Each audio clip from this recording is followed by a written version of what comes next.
नमस्कार दोस्तों, हमारे शरीर में 206 हड्डियां हैं और जिस जगह पे दो या दो से ज्यादा हड्डियां जुड़ती है उस जगह को संधि कहते हैं संस्कृत में, और हिंदी में कहते हैं जोड़। हमारे शरीर के सभी गतिविधियों के लिए, जैसे चलना है, दौड़ना है या कोई चीज को हाथ में पकड़ना है, किसी को कुछ चीज देनी है, इन सब चीजों के लिए इन जोड़ों का बहुत ही महत्व है। जैसे कि हमारे पांव का नी जॉइंट, जहां पे 3 हड्डियां एक दूसरे से जुड़ी हुई होती है। अगर ये नी जॉइंट या घुटना अच्छा नहीं हुआ तो हम चल नहीं पाएंगे। इस बीमारी को कहते हैं आर्थराइटिस, जिसमें इस घुटने के अंदर जो 3 हड्डियां हैं वो 3 हड्डियां एक दूसरे से न टकराए, इसके लिए कुदरत ने एक कार्टिलेज दिया हुआ है, एक प्रोटेक्टिव लेयर दिया हुआ है।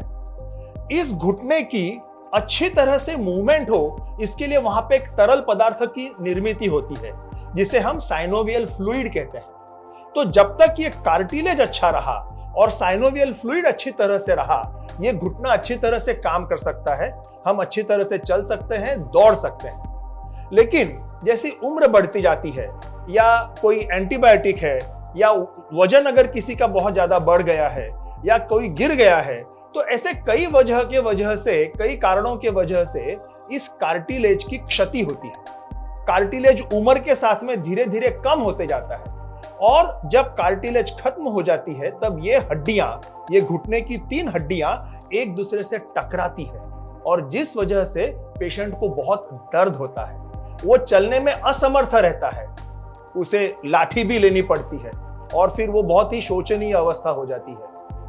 दोस्तों, अगर ये कार्टिलेज पूरी तरह से खत्म हो गई तो शायद उस व्यक्ति को सर्जरी करा के उसका घुटना ही चेंज करना होगा। लेकिन यदि उसने कुछ कोशिश की तो इस घुटने की सर्जरी हम अवॉइड कर सकते हैं या पोस्टपोन कर सकते हैं। ये कार्टिलेज का क्षति या कार्टिलेज का डीजनरेशन ये जेनेटिकली डिसाइडेड है, लेकिन हम इस डीजनरेशन को थोड़ा रोक सकते हैं।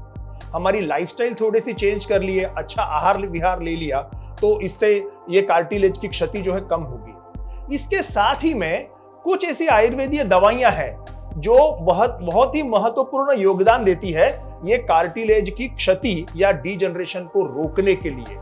जैसे एक जड़ी बूटी या एक वनस्पति है जिसका नाम है शल्लकी। यह एक गोंद जैसी दवा है।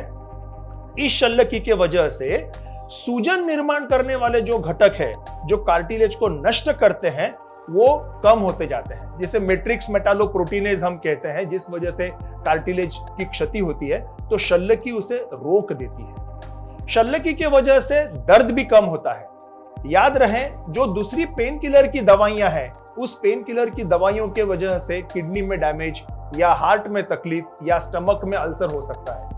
तो हमें कुछ ऐसी दर्द निवारक दवाइयां लेनी चाहिए कि जिस वजह से आपके बाकी के जो महत्वपूर्ण अंग है या अवयव है उसे डैमेज न हो। तो शल्लकी यह एक ऐसी जड़ी बूटी है जो दर्द आपका धीरे धीरे कम करती है, लेकिन कोई भी ऑर्गन को डैमेज नहीं करती। दूसरी इसमें है अश्वगंधा, जो घुटनों के ही नहीं सभी शरीर के जो मांसपेशियां है उसको मजबूत करती है।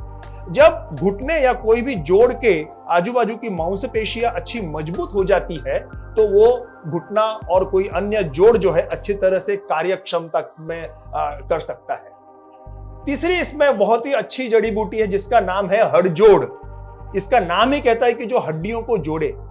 काफी ऐसे कुछ एक्सपेरिमेंट किए गए हैं और ऐसा देखा गया है कि इस हड़जोड़ के वजह से फ्रैक्चर हीलिंग कैपेसिटी भी हड्डियों की अच्छी हो जाती है। यह हड़जोड़ कार्टिलेज को रीजनरेशन करने में भी मददगार हुई है।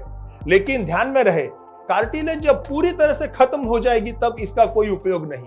तो जब जॉइंट का डीजनरेशन शुरू हुआ है, कोई व्यक्ति को उम्र के 50 साल में अगर संधिवात की शुरुआत अगर हो गई है, वो समय से अगर इसने लेना शुरू किया तो इसका जरूर फायदा होगा। इसमें दूसरी 2 चीजें भी हैं, जैसे शतावरी और अपनी रोज की खाने की चीज है अदरक।